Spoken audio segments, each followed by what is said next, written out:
a la sesión. Vamos a hablar acerca de la asociación de virus herpes simple tipo 1 y su asociación pues con Alzheimer. Mis asesores fueron pues el doctor Andrés de la Torre, el doctor Raúl Farfán, R4 de Medicina Interna, y el doctor Humberto de León, que es R3 de Medicina Interna. Y bueno, este es el artículo, es de BMJ Open. Y se llama asociación entre pues, herpes simple y el riesgo de la enfermedad de Alzheimer. Es un estudio de casos y controles retrospectivo. Tiene esta revista pues, un factor de impacto del 2.3 y la fecha de publicación fue el 20 de mayo de este año. Y pues aquí está la liga por si alguien quisiera pues abrir el documento.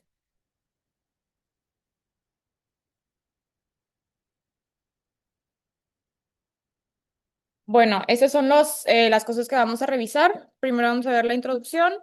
Vamos a hacer el planteamiento del problema, justificación y objetivo. Posteriormente vamos a hablar acerca de la metodología. Vamos a hablar acerca del diseño del estudio, los participantes, mediciones, análisis estadístico y por último los resultados y la discusión. Y bueno, pues este es el autor, se llama Yun-Hao Liu. Este es un investigador en Gilead o Gilead Sciences que está en Foster City, en California, Estados Unidos. Es un especialista en análisis epidemiológico que es basado en real world data, que esto es como más, es diferente a cómo obtiene la información de los artículos, es más como encuestas, se basan más como en archivos médicos, etcétera. Y pues es experto en análisis de datos de cohortes y estudios de caso control. Aquí la verdad es de que sí no encontré mucha información acerca de él, tenía su perfil privado y pues sí. este, Y bueno, esta es la coautora, de esta sí hubo un poquito más de información, se llama Christine Johnson. Ella es infectóloga clínico investigadora de la Universidad de Washington. Es directora asociada de la Clínica de Investigación de Virología en esta misma universidad y pues hizo su carrera en la Universidad de Minnesota y tiene una maestría en ciencias de salud que le hizo igual en la Universidad de Washington. Y bueno, hablando un poquito acerca de, pues de las generalidades de la enfermedad de Alzheimer, estos son los tres como datos principales que se van a encontrar o que se han encontrado, ¿verdad? Como en biopsias y así de tejido cerebral de las personas con Alzheimer. Son las placas extracelulares de beta amiloide, neuritas distróficas por beta amiloide que pues al mismo tiempo son como lesionadas por la fosforilación del tau y los ovillos neurofibrilares.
Bueno. Pues sí, estos son los hallazgos que vamos a encontrar y según la cantidad o gravedad en la que se encuentren estos hallazgos, pues se va a clasificar entre medio, intermedio o alto de cambios neuropatológicos. Entonces, pues aquí vamos a hablar un poquito acerca de cómo se forman estas placas extracelulares del beta amiloide y también cómo se forman estos ovillos neurofibrilares, ¿verdad? Que esto que vamos a hablar ahorita son nada más pues puras teorías, o sea, no hay nada concreto todavía, como sabemos. Entonces, bueno, pues esta proteína. precursora de amiloide es una proteína transmembrana que pues se ha visto en algunos casos que puede tener una función en el crecimiento, reparación y en la adhesión celular. Entonces, tenemos dos formas en las que se podría ver afectado, ya sea como toda proteína pues, que se produce y que se elimina, podrá ser una alteración en alguna de estas dos vías. Entonces, de manera pues como normal, por así decirlo, la vía en la que se elimina se llama la vía no amiloidogénica, en la que la alfa secretasa y gamma secretasa van a escindir a la proteína en ciertos lugares en específicos para que posteriormente ya pueda ser pues fagocitado y pueda ser eliminado de manera correcta de una pues mejor manera. Y para la producción, que esta se llama la vía amiloidogénica, en esta hora va a estar involucrada la beta secretasa y la gamma secretasa, que estas igual van a tener que escindir la proteína en otras partes específicas de la proteína y posteriormente pues ya se va a formar este beta amiloide, que es pues ya el que se ha visto en con este papel, ¿verdad? De crecimiento y reparación. Sin embargo, cuando hay una alteración, pues se puede empezar a acumular, o sea, se hace el monómero del beta amiloide y posteriormente se puede empezar a hacer oligómeros y ya cuando se empiezan a juntar muchos oligómeros, pues se puede finalmente formar pues la placa de amiloide, ¿verdad? Que se ha visto que podrá tener, como ven que está aquí en el espacio extracelular, como hay algo ahí en el espacio entre neuronas, pues dificulta la comunicación entre cada una de ellas. Y por parte de los ovillos neurofibrilares, estos se van a formar porque cuando se forma bastante, bueno, cuando hay beta amiloide suficiente en este espacio extracelular, va a hacer que se fosforile una proteína que se llama proteína tau, que la proteína tau forma parte del microtúbulo de las neuronas, que como sabemos, pues les ayuda a darle como cierta estabilidad que es como el esqueleto, por así decirlo, de las neuronas. Entonces, pues a consecuencia de que hay, pues beta amiloide hace que se active una quinasa que hace que se fosforile esta proteína y posteriormente pues se hace inestable estos microtúbulos y o sea, finalmente se empiezan a agregar estos ovillos neurofibrilares, ¿verdad? Entonces, pues esta es otra vía en la que se ha visto otra teoría que si no mal recuerdo se llama como encadena, o sea, primero la proteína amiloide que luego hace que se fosforile la proteína tau, causan estas alteraciones. Y bueno, tenemos otras demencias que también pueden tener o compartir ciertos hallazgos como, o sea, con las demencias de Alzheimer. Y, por ejemplo, los depósitos de beta amiloide también pueden estar presentes en la angiopatía amiloide cerebral. Las inclusiones de alfa-sinucleína también pueden estar presentes en demencia por cuerpos de Lewy, enfermedades vasculares que también, como sabemos, el componente vascular también forma parte, como tiene cierto rol en la enfermedad de Alzheimer, pues también puede estar presente en las demencias relacionadas por Alzheimer. También puede haber una esclerosis del hipocampo que también pueda estar presente en degeneración frontotemporal o por lesiones vasculares. Y también puede haber en Alzheimer inclusiones por TDP-43, que estas pues van a estar presentes en cierto tipo de demencias frontotemporales que se ha visto que son, o sea, las que presentan estas inclusiones de TDP-43 eh, van a ser como demencias ya con componente genético.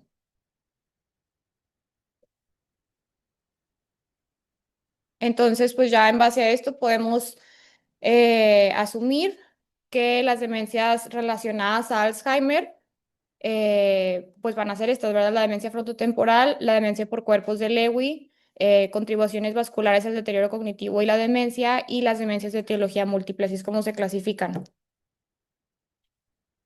Entonces, pasándonos a un poquito de epidemiología, esto es a nivel global. El Alzheimer, pues es la primera causa de demencia que conforma el 60 hasta el 70% de las demencias. Posteriormente, pues le sigue las de cuerpos de Lewy, luego las de vascular y finalmente las de menor prevalencia son las demencias mixtas.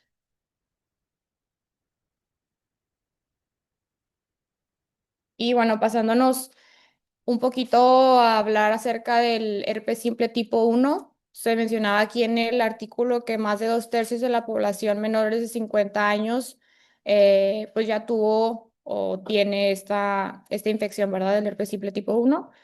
Y lo importante de esto es de que la mayoría de las casos es asintomático, entonces pues es un factor importante a tenerlo en cuenta. Este es un virus ADN bicatenario y su método de transmisión pues puede ser principalmente por las secreciones, principalmente las orales, también por compartir utensilios, cosas de maquillaje, cosméticos, etcétera. Entonces, pues sí, como les mencionaba, desde el 70 hasta el 90% de los que tienen esta infección, pues pueden llegar a ser asintomáticos. Sin embargo, cuando se llega a presentar algún síntoma, principalmente son pues las úlceras orales, las queratitis o la retinitis. Entonces, el ciclo de, como algunos de los otros herpes virus, podemos saber que pues una vez que hay una infección primaria, tiene como cierto tropismo hacia los ganglios trigéminos y se queda ahí latente hasta que hay una reactivación, ya sea por alguna otra coinfección, por factores de estrés, etcétera. Y bueno, yo cuando estaba leyendo acerca de esto me pregunté, o sea, cómo se dieron cuenta, pues, de esta relación, o sea, del herpes y el Alzheimer. Entonces, bueno, en el 91 por primera vez se vio que tenían, o sea, los pacientes con Alzheimer en cerebros postmortem se dieron cuenta que estaba presente el ADN del herpes simple tipo 1. Entonces, ya hasta el 2006 empezaron a hacer estudios experimentales en los que el herpes simple tipo 1 podía inducir estos depósitos del beta amiloide y la fosforilación del tau, que fueron pues, los mecanismos que hablamos ahorita. Y posteriormente en el 2010 se vio que ya este herpes es neurotrópico y se reactiva en los ganglios trigéminos y se asocia con neuroinflamación crónica y daño neuronal progresivo. Como en el 2015 ya empezaron a ver como esta asociación más directa al Alzheimer y a partir del 2018 ya fue cuando empezaron a también meter el factor de los antiherpéticos.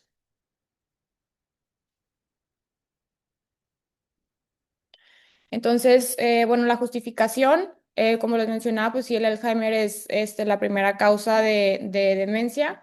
Entonces, tenemos este factor, como esta hipótesis infecciosa en la que se ha visto que el herpes simple tipo 1 podrá ser un factor de riesgo.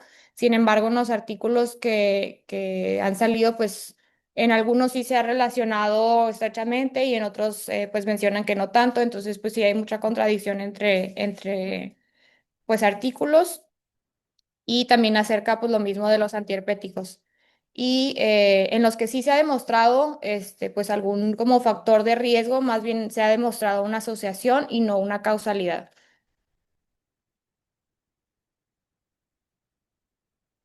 Y bueno, nuestro objetivo principal es pues evaluar la asociación entre la infección por virus herpes simple tipo 1 y el riesgo de desarrollar pues la enfermedad de Alzheimer. Y como objetivos secundarios, tenemos cuantificar el riesgo de desarrollar Alzheimer en personas con antecedente de virus herpes simple tipo 1, utilizando razón de momios y el intervalo de confianza. También comprobar si la relación del herpes simple tipo 1 y Alzheimer se mantiene después de considerar otras variantes, por ejemplo, como morbilidades, el sexo, la edad, etcétera. Y pues también el impacto de el herpes en desarrollo de Alzheimer según el momento en el que haya ocurrido pues esta infección. Y bueno, está recordando aquí está el artículo, igual por si alguien pues gustaría buscarlo.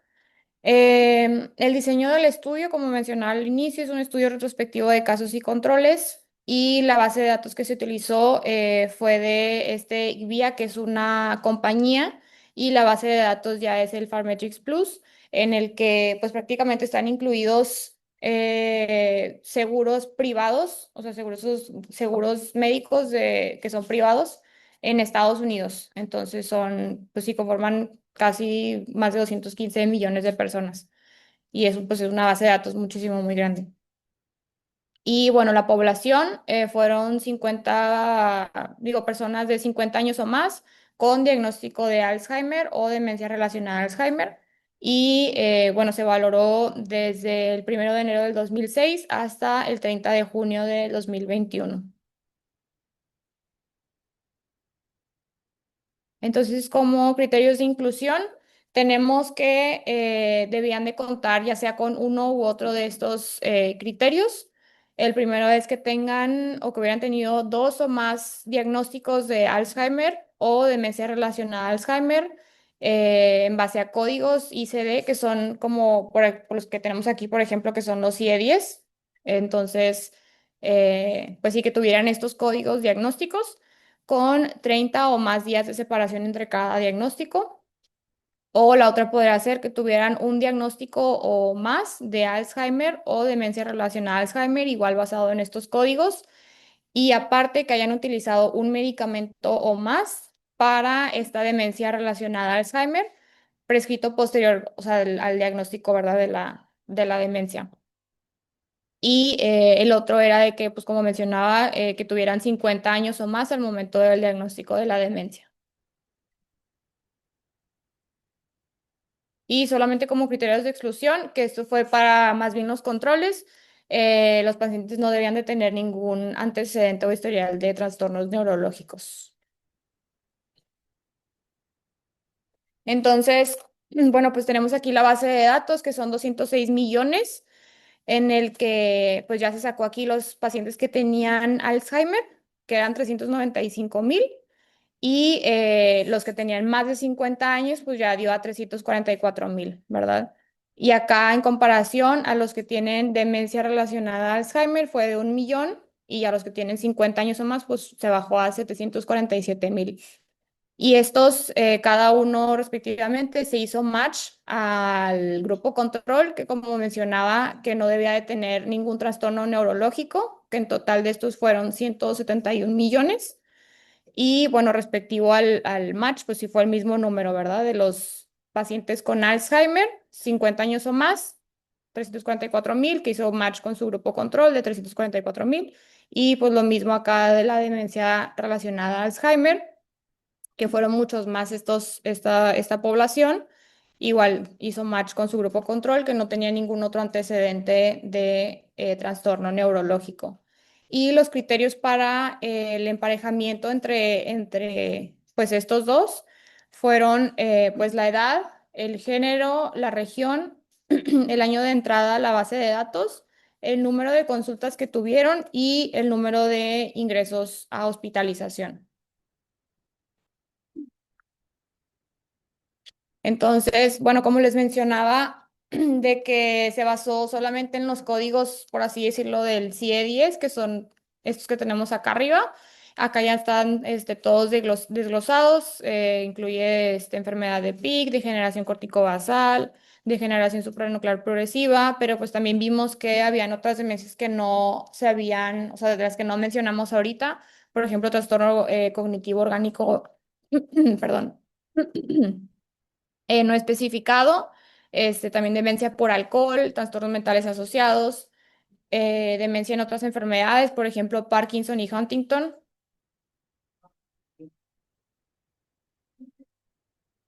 Y bueno, posteriormente metieron variables, como mencionaba de la historia de infección por herpes simple tipo 1. Igual esto también fue por los códigos ICD antes de la fecha índice, y pues la fecha índice es la fecha pues en las que se les diagnosticó con demencia, ya sea demencia por Alzheimer o demencia relacionada a Alzheimer. Entonces, pues sí, necesariamente tenían que tener el antecedente de infección pues antes de la demencia. También, pues mencionaron ahí que, o sea, como tenían acceso a toda esta información, pues también metieron, o sea, se les hizo como, pues sí, una manera en la que se podrá hacer más completo el estudio, meter otros herpes virus, que fue el herpes simple tipo 2, varicela zoster y citomegalovirus.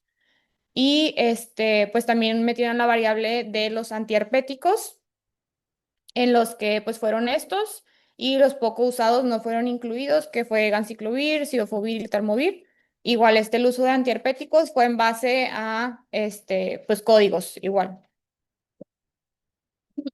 Mm. Entonces, bueno, acá tenemos los códigos, bueno, ya ahora sí como traducido a cada tipo de herpes virus, y en eso se incluye desde un herpes simple labial hasta una infección del sistema nervioso central. Sí, o sea, por ejemplo, encefalitis, neumonía, encefalitis por herpes virus, etcétera. Y bueno, aquí me gustaría preguntarles si usarían el modelo PECO o PICO para formular la pregunta de investigación. Mm.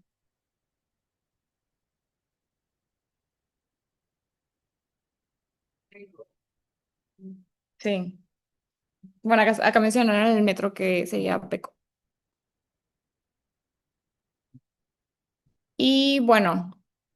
En la P de la población tendremos a los pacientes de 50 años o más registrados entre el 2006 y el 2021 en la base de datos Pharmatrix Plus con los criterios de inclusión, ya sea que tuvieran pues, los dos diagnósticos de demencia o relacionada, demencia de Alzheimer o relacionada a Alzheimer, o uno de estos diagnósticos, pero aparte con un tratamiento para la demencia relacionada a Alzheimer. Y no sé si alguien me podría ayudar con la E, que sería de, pues, de exposición.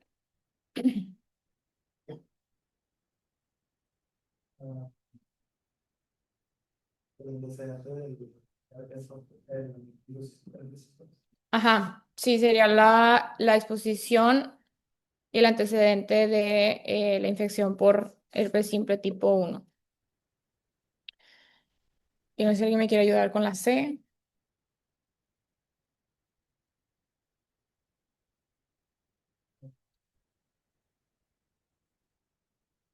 Ah, que no. Ah, ok. Pues sí. La ausencia del antecedente de herpes simple tipo uno y, y alguien me podría ayudar con la O del outcome. Sí. Sí, la relación del desarrollo de Alzheimer o demencia relacionada a Alzheimer posterior a la exposición de la infección por herpes simple tipo uno. Entonces, bueno, pasándonos ya al análisis de las variables, se hizo una regresión, perdón, logística condicional en la que pues sí consistía en tener parejas discordantes en la exposición. O sea, por ejemplo, si yo tenía una persona con diagnóstico de Alzheimer, emparejarla con alguien que haya sido sano, pero que haya tenido el antecedente del herpes. O al contrario, el grupo control que era sano y, o sea, macheado con alguien con demencia relacionada a Alzheimer, pero que haya tenido el antecedente del herpes simple tipo uno. Entonces, sí, acá lo importante era de que los dos no tuvieran pues el antecedente del herpes o que ninguno de los dos lo tuviera. Entonces, sí tenía que ser uno a uno. Y aquí no se incluyeron covariantes como la edad, el sexo y la región. Porque ya se había hecho inicialmente desde que hicieron pues, el match de los casos y controles. Y aquí se refiere que sea justo por comorbilidades. Y bueno, también se hizo el modelo Cox de riesgos proporcionales multivariante en el que, pues sí, o sea, es para ver cuánto tiempo se tarda en que pase algún desenlace. Entonces, pues sí, el factor aquí fue la asociación de antiherpéticos y el desenlace del Alzheimer en los que tenían antecedente de herpes simple tipo uno y aquí sí se hizo inclusión para la edad, el sexo, la región y las comorbilidades. Entonces, bueno, pues ya pasando a los resultados, tenemos esta como tabla de la demografía de los pacientes acerca de pues, los que tuvieron demencia de Alzheimer o relacionada a Alzheimer en los casos y controles, en donde pues era más común el grupo de edad tanto en Alzheimer y la demencia relacionada a Alzheimer, el grupo de edad de los 65 a los 74 años en los dos. Igual el género fue más común, bueno, fue más prevalente en las mujeres, en los dos igual de demencia por Alzheimer y la relacionada a Alzheimer. Y también pasándonos a la región, fue más común el Midwest en los dos. Y bueno, aquí ya tenemos las características clínicas y las pues demografía de los pacientes. Igual como mencionaba inicialmente, pues acerca de la edad, el género y la región, pues se hicieron match. Entonces, pues vamos a tener el mismo número aquí en los casos y los controles. Y el valor de P, pues vamos a tener que es uno, ¿verdad? Entonces, bueno, esto sí, como ya mencionaba, de la edad, la media fue de 73,39 con la desviación estándar de 5,48.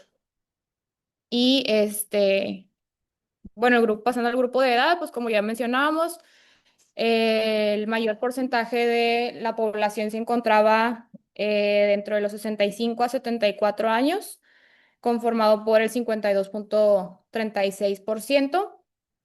El género fue más común en mujeres en los dos y de la región, pues lo del Midwest, ¿verdad? Y bueno, ya pasando acá a las comorbilidades, que esas fueron una de las que no se hizo el match. Tenemos aquí que este, los que no tuvieron ninguna comorbilidad fueron del 29,44% en los casos de Alzheimer y en los grupos controles fueron más. O sea, fue más común de que los que no tenían Alzheimer pues tuvieran menos comorbilidades. Y los que tenían, ya pasando de dos o más comorbilidades, pues era más común igual que subieran en los de Alzheimer hasta el 50,36% comparado a los de el grupo control, que fue de 45,19%. Y acá sí tenemos una P, pues con relevancia estadística 9,0001. Entonces, aquí no mencionaba qué comorbilidades tomaron en cuenta, pero pusieron aquí el índice de comorbilidades de Charlson, en el que pues son varias comorbilidades que se clasifican en base como a la gravedad que tenga cada uno. Y pues dependiendo de la comorbilidad que tengas, va a ser el puntaje que tú vayas a sumar. O sea, por ejemplo, si tú tienes hipertensión, te podrá dar un punto, pero si tienes una, no sé, nefropatía ya avanzada, te puede dar solo esa, o sea, por esa comorbilidad te puede dar 4 puntos. Entonces, pues sí, aquí no está difícil, pues saber, o sea, qué comorbilidades fueron las más comunes, porque nada más usan este índice. Y pues sí, dependiendo del puntaje total en este índice, va a estar relacionado al riesgo de mortalidad en cierto pues, número de años. Entonces, pues sí tenemos aquí que la media en los casos de Alzheimer fue de 2,89 y en los casos de controles fue de 2,93, o sea, fue mayor en los casos de los controles. Y acá la media pues fue de uno en los casos de Alzheimer y el control fue de uno, pero, o sea, de 0 y 4 pues no hay mucho cambio debido al que la N pues es tan grande que un cambio, o sea, muy chico pues no va a cambiar mucho, ¿verdad? Y bueno, ya pasando al tiempo de seguimiento que tuvieron los pacientes, de media tuvimos en el grupo de los casos de Alzheimer, fue mayor con un 46,24% a comparación de los controles que fue de 39,1%. Entonces, bueno, eso también tiene una P de 0,001. Y bueno, pasando ya ahora sí a los herpes virus, sabemos que este el herpes simple tipo 1 fue más común o tuvo mayor prevalencia hasta en un 0,44% de la población de los casos de Alzheimer y los controles fue nada más de 0,24 con una P igual significativa. Pasó lo mismo en el herpes simple tipo 2 que fue más común en los casos de Alzheimer y en los casos de control fue menor. Entonces, pues también aquí tenemos una P con relevancia estadística significativa. Y varicela zoster también pasó lo mismo, 4,8% en los casos de Alzheimer y en los controles de 3,25. El único que no salió pues con la P de punto abajo de 0.05 fue el citomegalovirus con 0.7 el valor de P. Y bueno, aquí metieron otra variable, si se ve aquí la del EPOC, y o sea, no especificaron muy bien por qué fue esa variable, nada más dijeron que querían utilizar algo que no fuera de etiología infecciosa. Y pues igual esto, o sea, se vio incluso que hasta en los casos controles había más prevalencia del 19.87%. Digo, igual no hay mucha diferencia a comparación de los casos con Alzheimer, el 19.22, pero pues sí tuvo una P con relevancia estadística.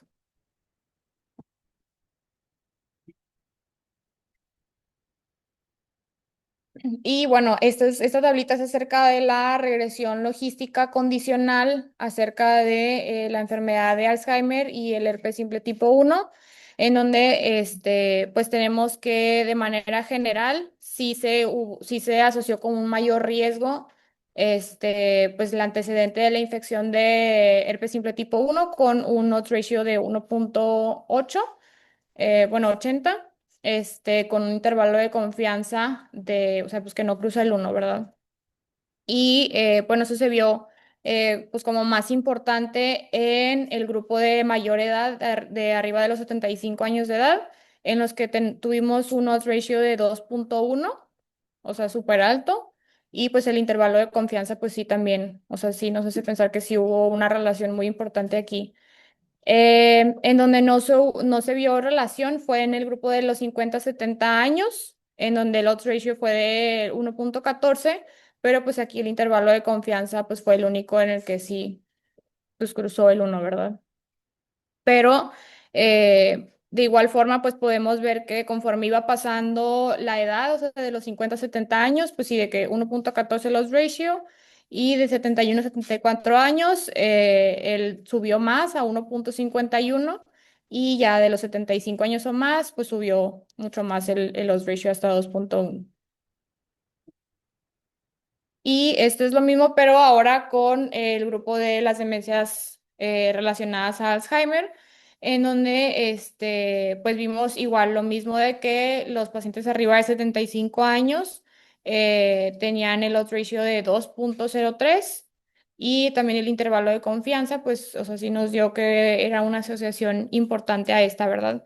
Pero acá lo que sí vimos fue que esto no estaba tanto como relacionado a la edad. Aquí, por ejemplo, de los 50 a 70 años fue de 1.67, y de los 71 a 74 años el odds ratio fue de 1.22. Sin embargo, pues aquí el intervalo de confianza pues sí pues no cruza el uno en ninguno de los dos grupos de 50 a 70 años, y de los 71 a los 74 años. Y bueno, esta tablita es acerca del hazards ratio, en el que pues podemos ver la asociación si se hace más fuerte con el tiempo. Y pues aquí pudimos ver que en el grupo de los 65 a 74 años, bueno, este es el del uso de los antiherpéticos. De los 65 a los 74 años, pues sí tuvimos acá que está el cuadrito cruzando el 1, el intervalo de confianza, pues igual no cruzó el 1, y el hazard ratio fue de 1.24, y tenemos una P de 0.002. También aquí pues pasó lo mismo en el grupo de edad de 75 años o más, donde tenemos el hazard ratio de 0.62. Igual el cuadrito pues está acá después de la línea, y tenemos la P que es con relevancia pues estadística, ¿verdad? Y acá en esta parte tenemos el uso de antiherpéticos después de la infección, donde pues tenemos que sí se asoció como un factor protector, por así decirlo. O sea, si está abajo de esta línea el cuadrito, pues significa que sí puede como atrasar el resultado o el desenlace. Entonces, pues si tenemos que el uso de antiherpéticos después de la infección sí puede estar relacionado hasta un 17% en el desarrollar pues el Alzheimer. Igual aquí pues tenemos con la P con relevancia estadística, ¿verdad? Y pues el resto de estos pues sí no se tomaron en cuenta, pues igual, ya sea porque están aquí justamente cruzando el uno o por la P, que no fue con relevancia estadística.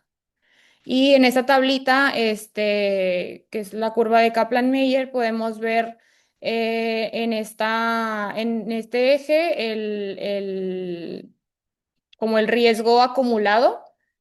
Y en esta porción podemos ver el tiempo que va de 5, 10 a 15 años. Entonces, la línea punteada son los que no utilizaron antiherpéticos y pues se puede ver entonces que pues esta línea estaba muchísimo más alta y podemos ver que sí, o sea, tuvo más riesgo acumulado para desarrollar Alzheimer los que no usaron antiherpéticos. Entonces, pues ya los resultados fueron el antecedente de herpes simple tipo uno, estuvo presente en 1507 pacientes con Alzheimer, que fue el 0,44% a comparación de los que pues no tenían de 0,24% del grupo control. También la infección por herpes simple se asoció a mayor riesgo de Alzheimer con el odds ratio ajustado de 1,8 y el intervalo de confianza del 95, pues igual que en el cruzo el 1 y el riesgo de Alzheimer asociado a herpes simple, como vimos ahorita que se aumentó con la edad a partir de pues, los 75 años o más. Y bueno, también pues vimos de que se asoció también a otros herpes virus, tuvieron mayor prevalencia en los casos con Alzheimer y el único que no se vio este resultado pues fue en el citomegalovirus y el uso de antiherpéticos se asoció a menor probabilidad de Alzheimer contra los que no utilizaron pues los antiherpéticos, que fue la última tablita que vimos ahorita. Entonces, bueno, esta formulita la quise poner para como hacer un poquito el ejercicio para ver de dónde venían pues estos resultados, ¿verdad? Digo, igual pues ya no lo habían puesto del 1,80% del odds ratio, que pues el riesgo relativo expresa cuántas veces más o menos frecuente es el evento en las personas expuestas. Entonces aquí en este caso, y aquí nada más me voy a enfocar en el herpes simple tipo uno porque pues fue como el del motivo del estudio. Y aquí dividimos 0,44 entre 0,24 que ya nos daría pues el de 1,83, o sea que significaría que hay un 83% más de probabilidad, ¿verdad? De que las personas con antecedente de herpes tipo uno pues vayan a desarrollar sí, Alzheimer. Sin embargo, acá en la diferencia absoluta de riesgos, que está pues expresa en el exceso absoluto de riesgos, al calcularlo, que sería el número de expuestos y al número de no expuestos, la resta de esto, la diferencia sería del 0,2%. Entonces, o sea, si lo ponemos de esa forma, a comparación de, como estamos viendo ahorita, del 83% del riesgo de tener Alzheimer, y ahora de verlo de esta forma, que sería traducido de 2 de cada 1000 personas tendrían Alzheimer, pues es muy bajo. Entonces, sin embargo, pues o sea, esto no se fue presentado así en el artículo. Y pues ya de aquí nos podemos basar con otras fórmulas, para medir el número necesario a tratar y el número necesario a dañar. Entonces, pues yo les preguntaría ya con base pues a lo que mencionamos ahorita, si considerarían que cambiarían su práctica clínica. O sea, ya sea que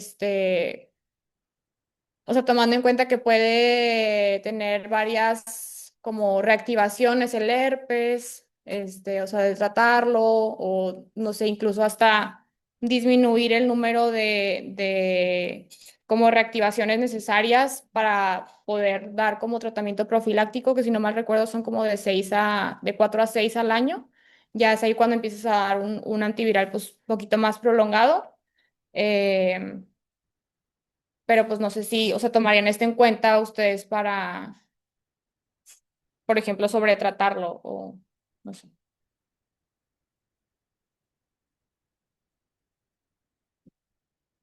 Realmente ahí cambia el desenlace si, con el tratamiento, porque realmente también los que estuvieron expuestos al tratamiento tenían un mayor riesgo riesgo de desarrollo. O sea, esa variable que midieron de no solo los que tenían confirmación clínica, sino los que estuvieron expuestos al tratamiento, pues también tenían un mayor riesgo de desarrollar Alzheimer. Entonces, pues ahí habría que Ujú, ver si realmente el tratamiento del virus tiene algún efecto sobre el desenlace del desarrollo. ujú. Creo que va más allá del estudio epidemiológico aquí, que es solo determinar si sí hay o no, pues habría que hacer más estudios para determinar si los que están expuestos al tratamiento también tienen un desenlace diferente al desarrollo de la enfermedad. Sí, También porque, o sea, la población que presentaba la relación era la población mayor de 70 años, si no me equivoco, 75. 75. Ajá. Y entonces también es porque en esa población también es más común ya tener el diagnóstico de la Demencia. demencia de Alzheimer, Ujú. o es el tiempo de exposición al virus, porque no es lo mismo una persona que se expuso a los 20 años y cumple 50 años, que se expuso a los 20 años y cumple 75 años. Sí, Y, exactamente. o sea, también es una población en donde la que parece que hay más relaciones con es más común tener ese diagnóstico. Ese, Entonces, ajá. de entrada, Sí, exactamente. esperaríamos, yo esperaría ver una mayor relación en personas más Más jóvenes para jóvenes. considerar que es algo más. Ujú. Y pues también, o sea, es considerar que, pues, cuál sería el número necesario a tratar, que eso no lo podemos determinar con esto, pero Sí, o sea, probablemente vaya a ser muy bajo. Digo, muy alto. sí. Bueno, pues sí, como mencionaron, pues sí se requieren muchos más estudios para, o sea, establecer si es un efecto causal. Y pues como mencionaban, si este estudio falta en temporalidad y la especificidad, pues que son claves justamente para hablar de la causalidad. O sea, como estaban mencionando la temporalidad, pues si no sabemos, pues cuánto tiempo estuvieron expuestos a este virus, ¿verdad? Y bueno, como limitantes del artículo, pues lo que estábamos mencionando es de que las comorbilidades no fueron especificadas. Incluso podría ser que hayan, que no creo, pero que hayan utilizado el diagnóstico de la demencia como una comorbilidad. También de que la presentación clínica, como habíamos mencionado al inicio de la infección por herpes simple tipo 1, hasta el 90% de los casos puede llegar a ser asintomática. Entonces puede ser que incluso de los que tomaron en cuenta que no habían sido expuestos, pues realmente sí habían sido expuestos, ¿verdad? Porque realmente no se hizo ninguna prueba serológica ni nada para confirmar esto, pues igual por la base de datos que es tan grande, y nada más se basaron en el diagnóstico, o sea, en el código, por así decirlo, del CIE-10. Y pues como mencionamos ahorita, que se demostró la asociación y no la causalidad. Y pues por lo mismo de que se tomó toda esta información solamente en base a códigos, pues puede ser que haya incluso pues cierto tipo de errores administrativos, ¿no? Y también tomar en cuenta que también lo de los medicamentos que se utilizaron, ya sea para, que era, era criterio de inclusión, perdón, era criterio de inclusión de que hayan utilizado un medicamento de demencia o una variable de los antiherpéticos, pues no significa necesariamente que pues este medicamento se los hayan tomado, o sea, pues nada más fue como que pues estaban ahí en el sistema, ¿verdad? O sea, no demuestra realmente pues la adherencia. Entonces, pues estamos pensando, o sea, qué otros estudios se podrán hacer para poder valorar esta asociación. Y pues uno podría hacer el ensayo clínico, en donde pues si hay una intervención activa, ya sea que pues les demos un fármaco o hagamos un procedimiento, que en este caso pues sería pues la infección del herpes simple tipo 1 y pues ya posteriormente medir los resultados, ¿verdad? Pero o sea, pues no podríamos hacer eso, o sea, por ética. Y bueno, el cohorte también podrá ser, o sea, nos podrá ayudar para identificar al grupo en el que identifica grupo de personas ya expuestas y pues hay un seguimiento a través del tiempo para ver si en algún momento pues llegan a desarrollar el Alzheimer, pero sí, o sea, pues sí, como mencionaba el ensayo clínico, pues por temas de ética no vamos a infectar a alguien con herpes. Y el de corte, pues sí es mucho tiempo, como vimos, de que podrá ser, o sea, la mayoría de los casos era infección en la niñez y ya el Alzheimer, pues ya es hasta los 70 años, entonces sí es mucho tiempo en el que se tendría que, este, llevar ese seguimiento, que aparte pues, cuesta mucho, entonces, pues sí. A final de cuentas, la respuesta a la pregunta anterior que hiciste precisamente es esa, un estudio de cohorte, el Ujú. otro estudio retrospectivo. El problema, como ahí lo señalas con tus dibujitos, es que además de requerir de mucho tiempo, son estudios muy costosos y muy difíciles de Sí, mantener. de llevar. Ujú. Sí, exactamente. Y pues bueno, esas son mis referencias. No sé si hay algún comentario o alguna duda.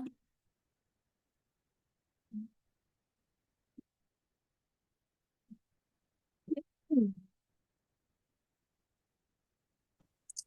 Hola, ¿te podrías regresar, porfa, a la tabla del análisis de sobrevida?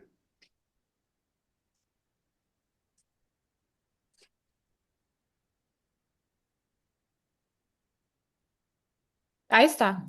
Sí, Ok.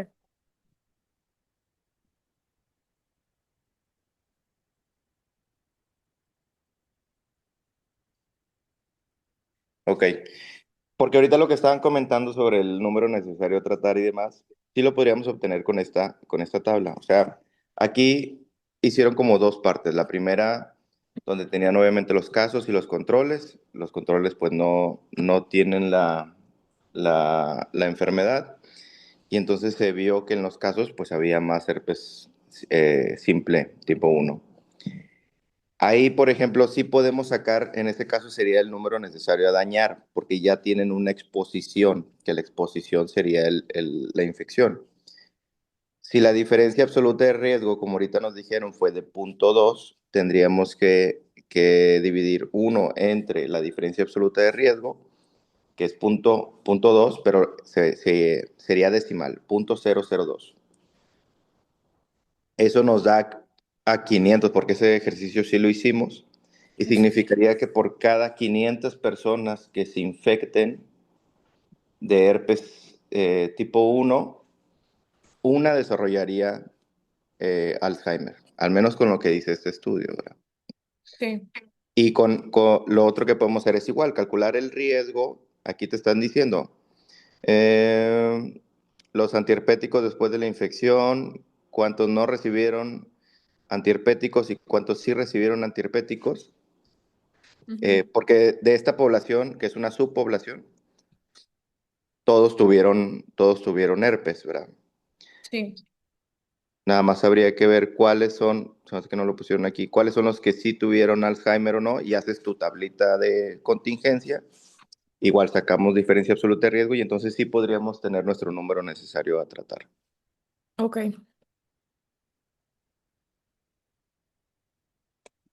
Muy bien. Muy bien. Muchas gracias, doctor.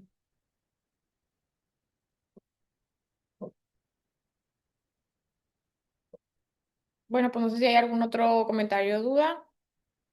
Si no, pues podríamos dar por terminada la sesión.